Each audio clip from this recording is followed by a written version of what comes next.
I have a question for you, dear viewer. Yes, you. The question is an overhead press really worth it for sweet, sizable shoulders? Personally, I don't think it is. When I was first in the gym, I would try to progress in the overhead press, and I wouldn't really get anywhere. Now, I will admit I'm someone where stability doesn't come naturally. There is an element of learning these movement patterns that I find more difficult than most. And you'll see that if you ever see me attempt an Olympic lift, where it does not go well. But the thing I want to focus on is not my own personal journey with the overhead press, but more of a universal approach. I've never seen people grow quickly on this. I've never seen them get stronger quickly on this. It's always a battle. And it's something where when I see people overhead pressing in my gym, they're still throwing up the rookie numbers. It's not that they haven't been trying. You know, this might be years in the making and it's still rookie numbers. I don't ever really see anyone go above that unless they start push pressing. And I've seen this pipeline of people go from OHP to the push press because they're just not getting stronger. And it makes you question, you know, why would you keep doing this? The push press is just a way to cheat the OHP. It's not a different exercise, you know? And this is what I've noticed. I mean, the second I stopped doing the OHP, my shoulders blew up. My shoulders got stronger every week, you know? And that's something you don't see with the OHP. And now I can go into the gym and I can do an OHP and I'll put up some decent numbers because I built the strength to be able to do it. So the only thing that's left is the technique, which probably isn't good for me personally. But if I'd practiced in that technique, I'd be able to build that number up. But it's not what's growing my shoulders. It's not what's making them stronger, you know? I will admit, there's an element of it where I may have had an intensity problem and everyone else may have an intensity problem when it comes to this. But this is still an exercise which is subpar when it comes to stability. The limiting factor is never going to be your shoulders because anything from your glutes to your spine to the fact that you're loading your core will be making this weaker. I mean, if you right now ran to the gym, did an OHP to failure, and then immediately after went onto a bench supported like this, where it's not exactly horizontal. Sorry, why do I think it might be vertical? It's not exactly vertical. It's one notch back with the exact same weight. You would be able to get more reps out, even if you failed, without any rest, purely because that's a better position. And when we see this, we ask ourselves, why would we not just do that? Why would we not just do it on the Smith machine or on the bench or even on a machine itself? And people don't really ever have a good answer for that. I don't really see anyone doing competition OHP either. So, you know, I can respect you free weight squatting. I free weight squat. I can respect you deadlifting. I can respect you free weight benching. But you're not going to overhead pressing competitions, are you? That's not, you don't really hear people ask what you've thrown up on the OHP. It's always squat, bench, deadlift, and it's normally just always bench. So why would we stick to the free weight version knowing it's that much worse? If you start doing the seated variant, look, I did a machine variant. I don't really like this machine. You can do whatever you want, but if you want to have some sort of free weight aspect, maybe even dumbbells.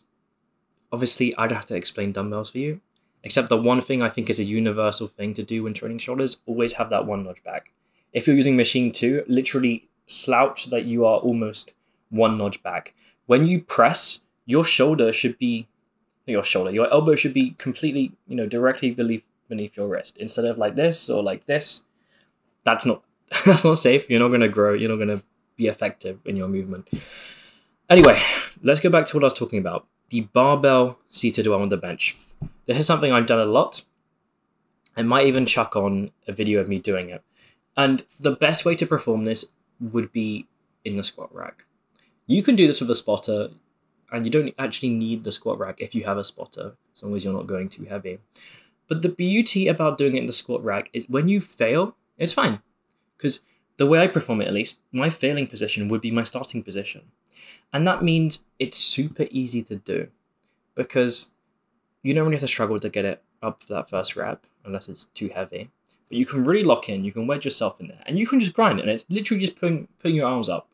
Like, it's very, very easy to do, very easy to control. You will not feel like form is ever a limiting factor. You'll be able to add weight week by week by week until you get really strong, which is going to be, months, maybe even a year down the line.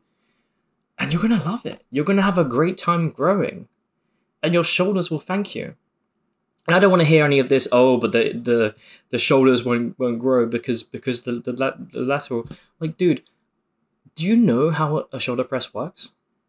I'm probably not talking to you specifically, as you probably already know this, but when it comes to shoulder press, tons of people out there have this misconception that it's only going to hit the front delts. To the point where we shouldn't even be shoulder pressing, we should just be doing some lateral raises. But if we look at the EMG data, which literally shows our brain's electrical signals to a muscle to fire, to contract under that load, to move it up, if we look at it, it's near identical for a lateral raise and the shoulder press in the side delt. And I don't want to hear anyone else saying, it's EMG data, because I want you to do this little exercise with me. Imagine you're shoulder pressing. We're doing this. Imagine we're doing a lateral raise. Let you just extend your arm. Okay, so we go from like this, I don't know if you can see it on the video, to this. That's a shoulder press. Now we can extend at the elbow, and that motion, I'm not going all the way down there, but it's the same motion. Your shoulder is in the same position. It's the exact same position. So you can't come and be like, the EMG data doesn't matter if it's similar, because it's not different. Do you really think that bending at the elbow makes a difference to what muscles being grown? No. And that's the beauty of the shoulder press. You can have this as a movement for shoulder health, and also to hit the front delt a little bit more than a lateral would, and still get basically the same growth as a lateral raise. I mean, if you do lat pull downs, you should probably be doing it. Like, we got to be balanced, right? There's a reason why the overhead press should be a staple. And it's because you push horizontally all the time. You should be having at least one vertical press. No? You don't? I mean, I don't know, man. That's how I see it. And so I'd even go as far as to open up your Strong app, going into your workout, and just making sure that you've got a vertical press. It doesn't matter what it's on, although I wouldn't recommend OHP for reasons we've spoken about. Make it stable. That can be dumbbells, that can be barbell, that can be Smith, that can be machine. I don't care.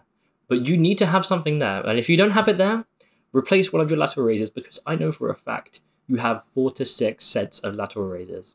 Because who doesn't? Everyone, you've probably got more. Hopefully, if you're new, you probably got more. If you're not, I really hope you have more. But for reasons when it comes to sets and volume, you can see that on the other videos. You can see it in the school community. I hope you understand that concept already. I hope I don't have to go into that right now. But that's not the point. You are going to start doing this movement. You're going to start building stronger shoulders. You're going to start building bigger shoulders. And you'll also see that carry over to the OHP. What is not to love?